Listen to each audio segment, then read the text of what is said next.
Hey, what's up? It's Joel, and I'm out here in China, Guangzhou right now. The China Southern Airlines put me up in a 5-star hotel because I have a 12-hour layover. I don't know if you can see out here. There's not much going on out there, but it's pretty much where I'm staying at right now. And just before we get into this, check this out. It's actually really cool. So you can shift it around, you can twist it, and it stabilizes the image, so I can kind of like run with it, and it stabilizes, see? Gives it that cinematic effect. Anyway, you're probably wondering why I'm not wearing a shirt. Well, I just jumped out of the shower, and you know when you're in the shower, sometimes you get these awesome ideas or these, these little thoughts that you branch off and you decide, man, I've got to act on this ASAP. So I had one of those thoughts, and what it is basically, while I was in LA, I got the chance to meet some incredible people. And there were 4 people that really stood out to me that I've taken their great advice on board, and I want to share their advice with you. And the first person is Gary Vaynerchuk. So Gary is an incredible marketing genius. He's very electric, he's very authentic. And if you haven't already, there's an interview with Gary and I from like 2 years ago on the Addicted to Success TV channel on YouTube, so check that out. But Gary and I got the chance to talk again at this dinner after this Thrive event that I went to in Las Vegas. Awesome event, by the way. And anyway, Gary was sharing with me the importance of playing the long game and also being wary of time, right? Being conscious of the time that you have on this earth. And what's really cool is he kind of combines the two together. So he really looks at legacy as the true currency. Okay, what people are going to say about you at the end of the day, how many people are going to rock up to your funeral, what things you're doing now that's going to pay off in 10 years, 20 years, 30 years time. Okay, but being smart about it too. There's a lot of people that are going out there for the quick wins. They're going for the one-night stands. And he really stressed the importance of playing the long game. So that's one thing I learned from Gary that really stood out to me. He also said that, it's not about how much money you make, it's how you make your money. And that's a great thing to always remember. Don't get so caught up in the, 10,000 a month, 12,000, 15,000 a month. Focus on, what is this thing that I'm creating right now? Is this solid? Is this going to bring me income for the rest of my life? And that's a great way to look at it. The second person that really stood out to me during my trip in LA was Adam Braun. Now, Adam Braun, he wrote the book, The Promise of a Pencil. He has the for-purpose foundation called Pencils of Promise. And him and his team have built over 320 plus schools for disadvantaged kids in areas around the world where they have no form of education, or a lack of education.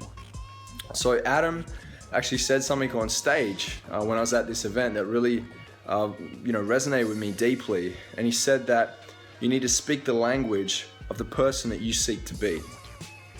He would, at dinners, before he started his business and his for-profit organization, at dinners, he would introduce himself as somebody that gives back, that's, contributing, and these things that he aspired to, he spoke as if he was already there. He acted as if, and that's where he is today. So if you have big dreams, start acting as if they're for real. Start having that certainty about yourself and start fitting and matching that frequency so that you can be at that level in your life to fit those shoes to make it happen. Okay? Now, the third person that I linked with while I was out there, we actually went to a USC game. It was USC versus Utah. It was last night or the day before. And his name is Tim Sykes. He hooked me up with a VIP suite at the game. It was really cool. It was awesome. And we were having a talk about business and growth and everything. And he just said that, he was listening to where I was at. And he just said, I understand, because quite a few years back, I was in a similar situation, but I needed the right team. And that's really what was holding him back. He could only do so much by creating content and doing a lot of it himself. But there's power in interdependence. A lot of people want to play the game of being independent, and that's usually because you have that scarcity mindset. You're just hugging the pie. You don't want to give any pieces away to anybody else. And I was there not long ago. Now I understand the importance of connecting, networking, and building with others. Okay, you can go so far. You can tap into each other's channels. You can really blow up together and expand everything with such a big reach when you're connecting with the right people. Okay, now the fourth person that really stood out to me, and somebody that's mentored me for quite a while. Every time I catch up with him, he shares advice with me that really sticks, and his name is Tai Lopez, and you've probably seen him on YouTube. He's the guy that's like, hey, I'm in my garage with my Lamborghini and whatever, That's not Tai. That's not the full Tai. That is Tai, but it's not the full Tai. Tai's a great person. He's always up for connecting with others. He gives back so much. Man, he made self-development sexy and cool. Like, he's got 14-year-old kids reading books now. Okay, so Tai has really done his thing. He's really put in the work, and it was just interesting to hear the way that he sees the world and how he operates. And he said, when you're at the top, or when you're climbing to the top, there's always these people that want to pull you down. And he used an example of when he was at the Lakers game.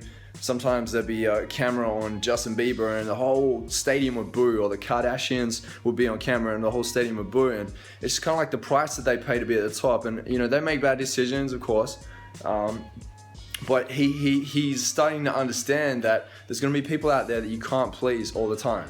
There's going to be the group of trolls online that are commenting on your stuff and dissing you and disagreeing. Like, when you're putting yourself out there, there's always going to be people disagreeing. Not everyone is going to see 100%. People might be disagreeing with this video right now. Like, under this video in the comment section, they might be disagreeing, but I don't care. I'm sharing value, So just always focus on, what I'm sharing right now. Is this value?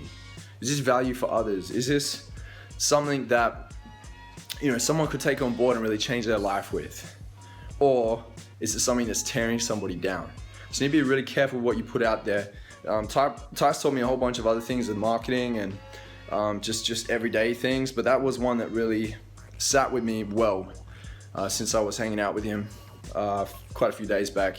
It really sat with me well. So anyway, I thought that I would share this advice with you because it got handed down to me, and it would only be fair for me to share it with you too, instead of hugging it all for myself. Okay, so anyway, keep tuning in and coming back to this channel, because I'm going to keep sharing advice that I learned from my mentors and people that I interview and people that I come across. I think this is really great to share the gems with others, okay? So anyway, leave comments below if you want to go deep with anything that was shared, so we can bounce back and forth. And I encourage you to implement these lessons in your life. Thanks for tuning in. Make sure you subscribe.